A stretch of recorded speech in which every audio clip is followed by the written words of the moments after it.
we're going to do now, Monte, is I'm going to ask you to give me the full weight of your arm. Let me raise it out to a right angle to your body. Now I want you to hold it there, maintain that position. Now I'd like you to slowly lower your arm back to your side. What we're looking for there is if you were unable to lower it slowly and it appears to drop, that might be a strong indicator that you have a rotator cuff pathology. Now, all I want you to do with your right arm is just make a slow track, 180 degrees, all the way up as high as you can go over your head, and back down the same way you came. At any time through that arc, was it painful for you? And then if I'm just going to give you this, I wouldn't say to them unless they ask, well, what are you looking for here? Well, if there was an area within that arc that was painful to you, it would be another indicator for the possibility of an impingement. That is, the joint is pinching a soft tissue somewhere between, usually occurs at 60 to 120 somewhere. Okay. Now, I want you to bring your arm up like this, right in front of your nose, and turn it over like almost like you just poured out a drink or something. And you're holding it right there with a little bend in your elbow. And I'm going to press down. I want you to resist my efforts, all right? And let him go. Was that uncomfortable? Did it ever feel like your arm would collapse? Okay, good. That's a test for a torn labrum. And the good news is you don't seem to have one. Just relax. And I'm going to do all this work. Don't you involve yourself in it. Don't try to hold your leg up or anything. I'm going to just force your foot back toward your knee. That's called passive dorsiflexion. I'm going to stabilize your knee to keep it from bending. Then I'm going to elevate your leg to about 60 degrees on your healthy side. Right? At any time that you feel pain in your low back or down your left leg. Good. And that would be a negative Fajherstajhn. That's a strong indicator otherwise that you may have an L4, L5, or L5 and S1 disc pathology, meaning like a rupture or herniation. Good news is you don't seem to have one. If you don't mind, would you reverse your position and face down, prone posture? And with your permission, I'm going to place my hand on the inside of your left knee and stabilize your low back with my other hand. A little downward pressure. I'm going to elevate your left leg just a few inches off the table.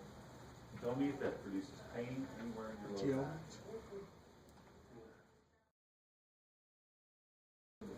If you wouldn't mind, come back over to the face-up position.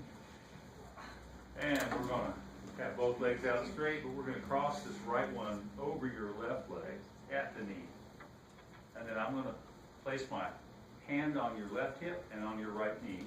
And we're going to do a gentle downward pressure. And just hold it for a moment in this position. Let me know if this is uncomfortable or creates a sudden sharp pain. Good. You straighten your leg out. So now we're going to look at your knee.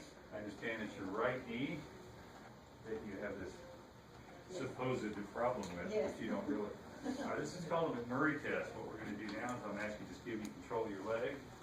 Bring your knee up, all the way up here, just about in the direction of your shoulder.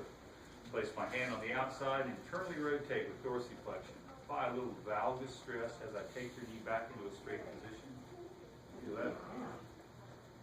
That's why my hand's on your knee. Otherwise, I wouldn't. That's your patella, though. That's all it is. As it pops back in the trachea groove. Good. A little uncomfortable, isn't it? Now, change my grip. Dorsiflex your foot, externally rotate, and apply a Varus stress. Take it straight down.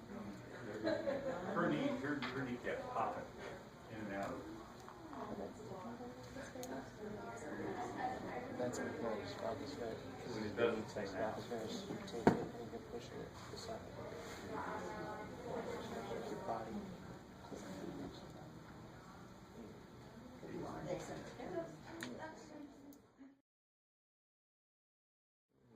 So, Monte, I'm going to bend the affected leg upward here at a right angle to the table. I'm going to place my knee gently on the back of your hamstrings just to stabilize your thigh so it doesn't elevate off the table. I'm going to gently lift and internally and externally rotate your your tibia. Was that uncomfortable? Okay. And now we're going to compress the carpet. We're going to press down. This is a compression or grinding press. Internally and externally rotate with a significant downward pressure on the knee. Did that elicit pain at any point? You're good. Thank you very much. Okay, this is called a Valgus stress test to just test the stability of the ligaments on the inside of your knee, on the medial side here. I'm going to bend your leg up, put a little bit of a flexion into your knee, and then move your tib away from your center line. Is that uncomfortable? And if you don't mind, I'm going to step on the inside, scoot you a little closer to the head of the tib. And again, elevate the knee slightly, stabilize the tib, or stabilize the knee actually, and move the tib. And there doesn't seem to be an excessive amount of play in the joint, indicating the joint is still somewhat stable, right? We're good.